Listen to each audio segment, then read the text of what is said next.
정부가 민간택지 분양가 상한제 적용 지역을 결정하기 위한 주거정책심의위원회를 열었습니다. 분양가 상한제 적용 지역은 정부 발표가 나오는 대로 잠시 뒤에 전해드리겠습니다.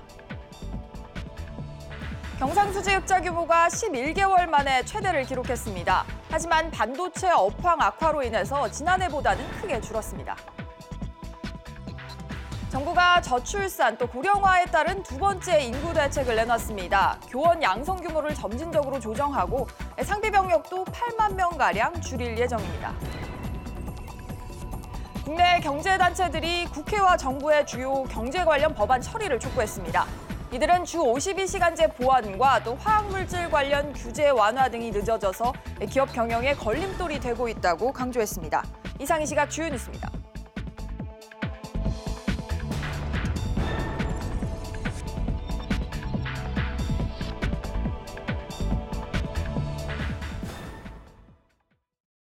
시청자 여러분 안녕하십니까? 백브리핑 시시각각 시작합니다. 국토교통부가 민간 택지에 대한 분양가 상한제 적용 지역 결정을 위해서 지금 회의를 진행하고 있습니다. 곧 적용 지역이 공개가 될 예정인데요. 이 소식 취재기자 연결해서 알아보겠습니다. 황인표 기자. 네, 황인표입니다. 네, 회의가 지금 진행 중이라고요? 네, 그렇습니다. 국토교통부는 오늘 오전 10시부터 주거정책심의위원회를 열어 민간 택지에 대한 분양가 상한제 지정 지역을 논의 중입니다. 당초 11시 30분쯤 마무리가 될 예정이었는데 10여 분 정도 더 길어질 거 있습니다.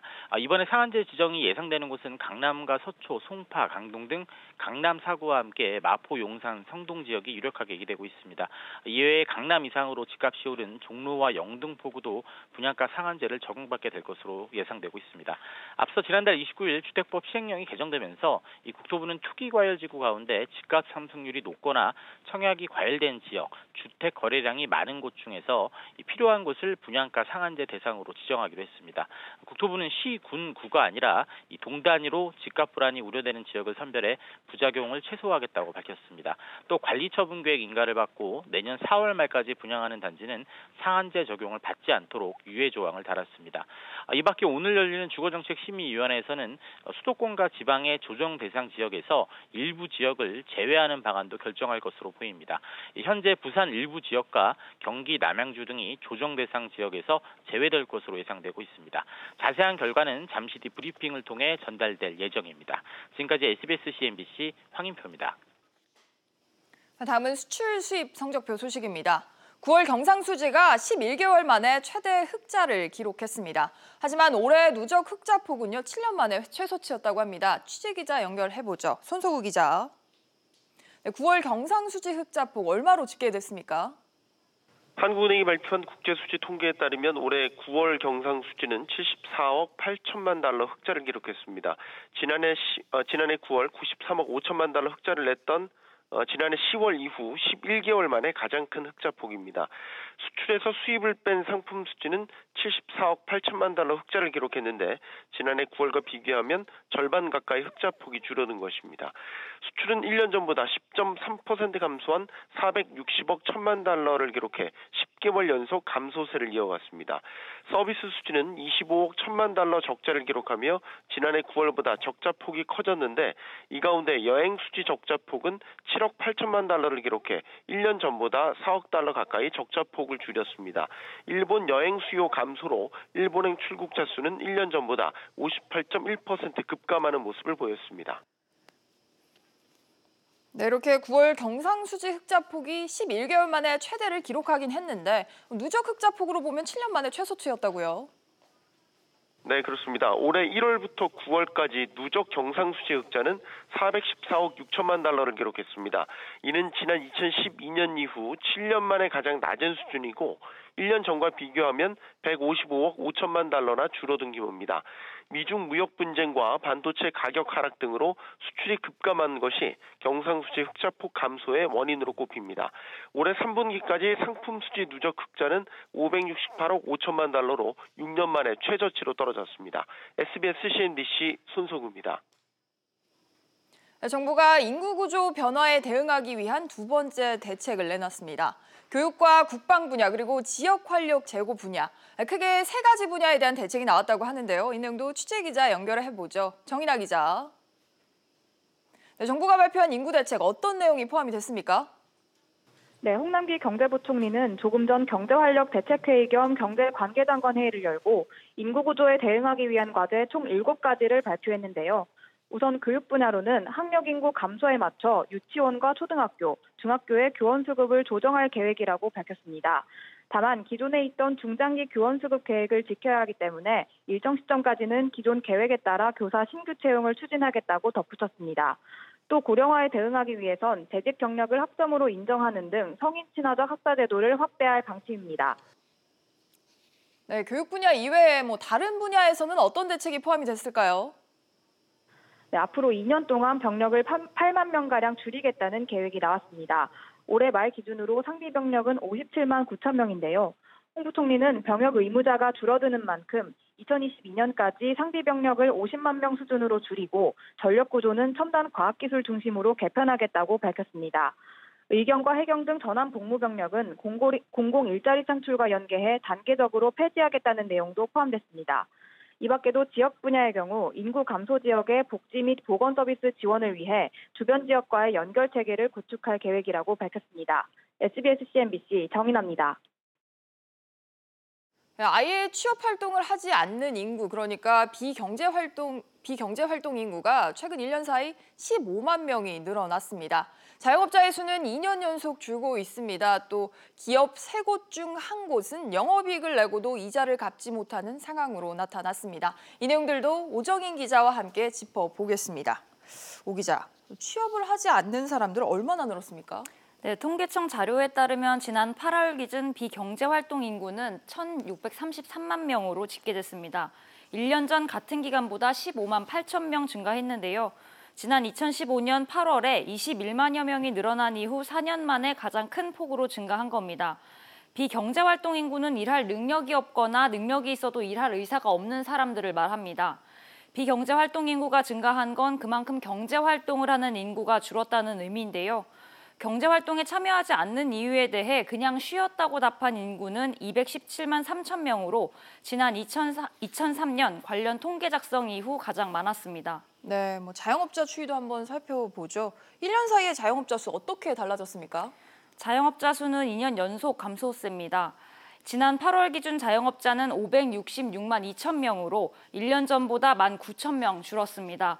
특히 최저임금 인상에 경기 침체까지 더해지자 자영업자들이 고용을 줄이면서 나 홀로 자영업자만 늘었는데요. 올해 종업원이 있는 자영업자는 153만 5천 명으로 지난해보다 11만 6천 명 줄었습니다. 통계 집계가 시작된 2007년 이후 역대 최대 감소폭입니다. 반면 지난해 1인 자영업자는 403만 명이었는데 1년 사이 9만 7천 명 더 늘었습니다. 자영업자도 자영업자고 우리 기업들 상황도 좋지 않은데 이자 갚지 못하는 기업 비중도 상당히 늘었다고요. 그렇습니다. 영업이익으로 이자도 갚지 못하는 기업, 이른바 좀비 기업이 2년 연속 증가하고 있습니다. 네. 우리 기업 무려 3곳 중 1곳이 수익을 창출하고도 이자를 갚지 못하는 것으로 나타났는데요. 한국은행이 국내 69만 2천여 개 기업을 조사한 결과를 살펴보면 영업이익으로 금융비용을 부담할 수 있는 정도, 이자 보상 비율이 100% 미만인 기업은 지난해 35.2%였습니다. 지난 2016년과 2017년보다 비율이 늘었는데요. 관련 집계가 시작된 2011년 이후 최대치입니다. 지난해 기업들의 매출액 증가율이 4%로 1년 전에 비해 반토막 났고 네. 또 총 자산 증가율은 5.8%로 1년 새 1.8% 줄어드는 등 전반적인 경기 부진이 원인이라는 분석입니다. 결국은 이렇게 다양한 경제 주체들의 소식이 우리나라 전체의 경제 성장률과도 연관이 있을 수밖에 없겠죠. 올해 2% 경제 성장 어렵다는 전망이 유력합니다. 그런데 내년에도 2% 초반으로 좀 전망이 나온다고요. 그렇습니다. 한국금융연구원은 내년 우리 경제 성장률을 2.2%로 예상했습니다. 반도체 시장이 일부 개선되고 또 글로벌 교역은 반등하는 반면에 건설 부문이 부진하고 가계 소비 심리가 악화될 것이라는 분석 때문인데요. 글로벌 경기 개선 등으로 민간 소비 증가율은 2.1%, 반도체 시장 회복세 등에 따라 설비 투자 증가율은 3.6%로 예상했습니다. 다만 건설 투자 증가율은 마이너스 3.9%로 봤고 또 내년도 총 수출과 총 수입은 각각 2.9%, 1.4% 증가할 것으로 전망했습니다. 네, 오 기자 잘 들었습니다.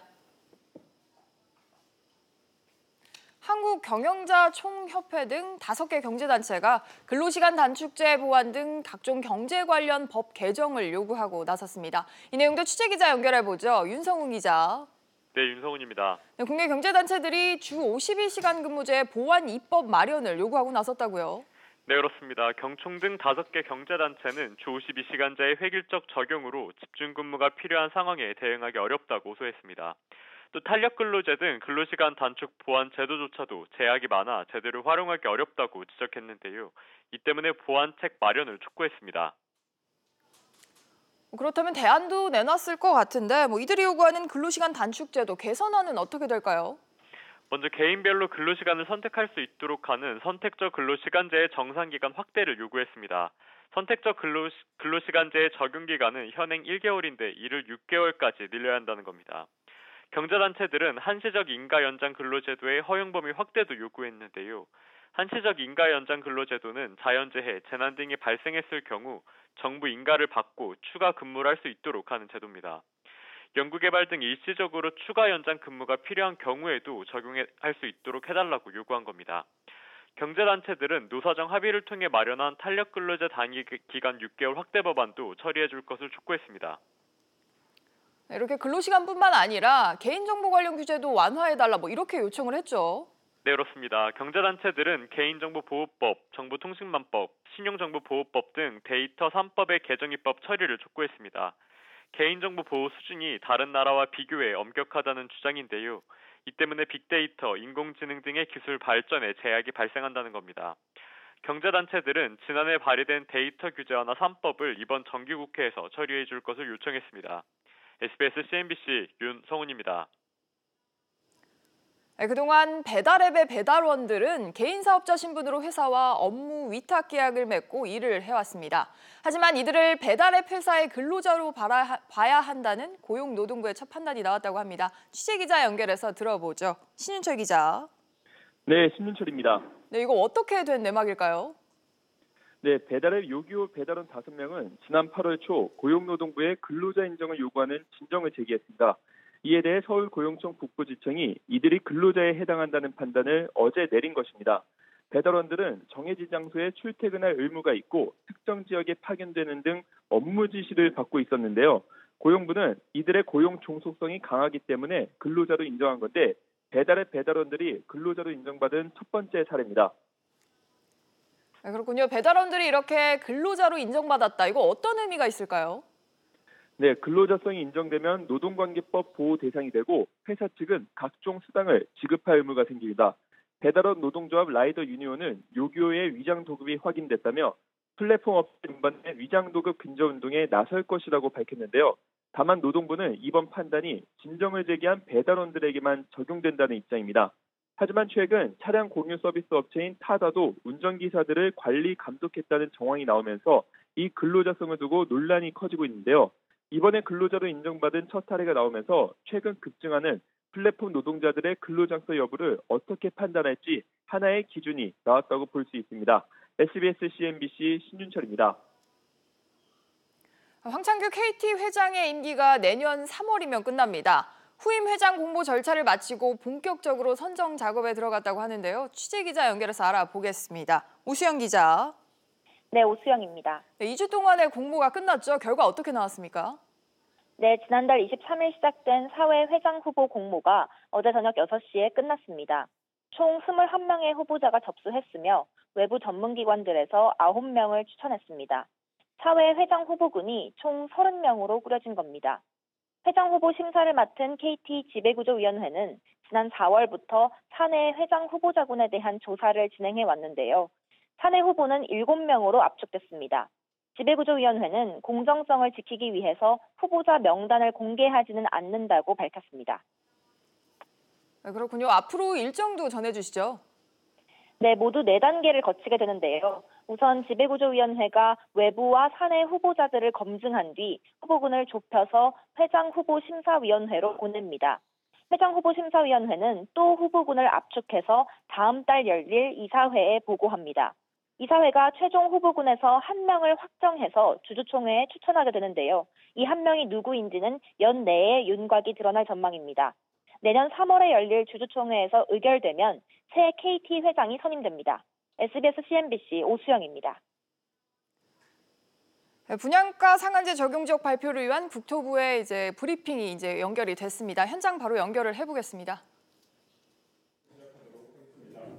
오늘 브리핑은 주택토지시장께서 하겠으며 브리핑이 끝나면 질의응답 시간을 갖도록 하겠습니다. 그럼 이문기 주택토지실장의 브리핑이 있겠습니다. 예, 반갑습니다. 주택토지실장 이문기입니다. 오늘 주거정책심의위원회를 개최해서 분양가 상한제 적용지역 지정안과 조정 대상지역 조정안 2개 안건을 심의하여서 원안 의결하였습니다. 참고로 오늘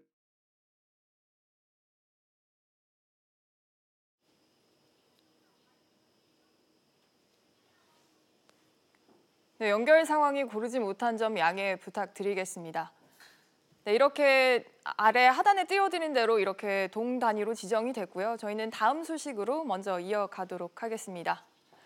네, 아시아나항공의 본 입찰이 하루 앞으로 다가왔습니다. 매각 절차 과정에서 유력 후보도 드러난 상황인데요. 여전히 대기업 참여에 대한 기대가 나오고 있다고 합니다. 자세한 내용 취재기자 연결해보죠. 이한나 기자. 네, 이한나입니다. 네, 본 입찰이 내일입니다. 유력 후보 현재까지 어떻게 됩니까? 네, 아시아나항공의 모회사인 금호산업과 매각주관사 크레디트 스위스 증권은 내일 아시아나항공 본입찰을 실시합니다. 현재 숏리스트, 즉 인수접격 후보에 포함된 곳은 애경그룹 스톤브리지 캐피탈 컨소시엄, HDC 현대산업개발 미래에셋대우 컨소시엄, 그리고 KCGI 뱅커스트릿입니다. 이 중 애경 스톤브리지, HDC 현삼 미래에셋 컨소시엄 두 곳이 충분한 자금과 경험 보유에 따라 유력 후보로 꼽히고 있는 상황입니다. 네, 그렇긴 하지만 반전 가능성도 있다고요? 네, 여전히 대기업 참여 가능성이 열려있기 때문입니다. 사모펀드 KCGI가 전략적 투자자로 대기업의 손을 잡고 본입찰에 참여할 수 있습니다. 때문에 SK, GS 등 유력 대기업의 참여 여부에 여전히 이목이 쏠리고 있습니다. 네, 앞으로 진행될 매각 일정들도 상세히 설명을 해주시죠.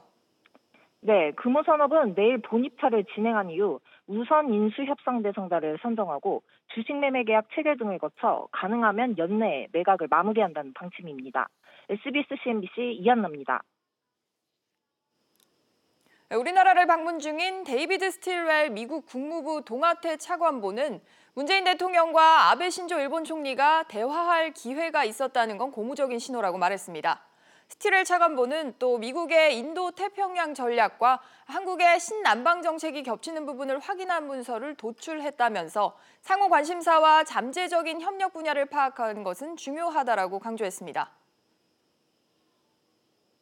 노인 진료비가 지난해 30조 원을 돌파했습니다. 건강보험 통계연보에 따르면 지난해 건강보험 진료비는 1년 전보다 10.1% 늘어난 77조 9천여억 원으로 이 가운데 65세 이상 노인 진료비는 31조 8천여억 원으로 40.8%를 차지해서 역대 최대치를 보였습니다. 또 지난해 노인 한 명당 진료비는 457만 원을 기록했습니다. 이르면 내년 상반기부터 보험료 가상계좌에 입금한 사람이 실제 보험 계약자인지를 보험사가 확인할 수 있는 제도적인 장치가 마련됩니다. 금융감독원은 보험, 은행업계와 함께 보험사 가상계좌 내부 통제 개선 태스크포스를 연말까지 운영한다라고 밝혔습니다. TF를 통해 보험사와 은행들은 내년 상반기까지 업무 협약을 맺고 또 가상계좌에 실제 보험료 입금자가 누군지 확인할 수 있는 전산 시스템을 구축할 전망입니다. 페이스북에서 비공개 그룹 사용자 정보가 외부 개발자에게 무방비로 노출되고 있던 것으로 나타났습니다. 블룸버그 통신에 따르면 페이스북은 지난 18개월 동안 비공개 그룹 가입자의 이름과 사진이 외부 개발자들에게 그대로 노출됐다는 사실을 발견했습니다. 페이스북 관계자는 아직 데이터를 오남용했다는 정황은 드러나지 않았다면서 해당 데이터를 보관하고 있는 개발자가 있다면 삭제할 것을 요청했다고 전했습니다. 국토부가 민간 택지에 대한 분양가 상한제 적용 지역 결정을 위한 회의를 했고 이제 브리핑을 발표를 했습니다. 이 내용 취재기자 연결해서 바로 알아보겠습니다. 황인표 기자. 네, 황인표입니다. 결과 어떻게 나왔습니까? 네, 국토교통부가 조금 전 주거정책심의위원회를 열어 서울 27개 동지역을 분양가 상한제 지역으로 지정했습니다. 이 서울 강남 같은 경우에는 개포와 대치, 도곡, 삼성, 압구정, 역삼, 이런 청담동이고요. 서초구에서는 잠원과 반포, 방배, 서초동 등입니다. 이 송파에서는 잠실과 가락, 마천, 송파, 신천, 문정, 방이, 오금동이 포함이 됐고, 이 강동에서는 길동과 둔청동, 그리고 영등포에서는 여의도구가 포함이 됐습니다.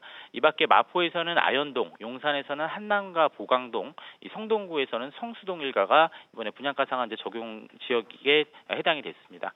앞서 국토부는 지난달 29일 그 시행령을 개정하면서 투기 과열 지구 가운데 이 집값 상승이 높은 지역, 또 청약이 과열된 지역에 한해서 분양가 상한제 대상으로 지역을 지정하기로 했습니다. 이번에는 시군구가 아니라 이 동단위로 집값 불안이 우려되는 지역을 선별 지정해서 부작용을 최소화하겠다고 밝혔습니다.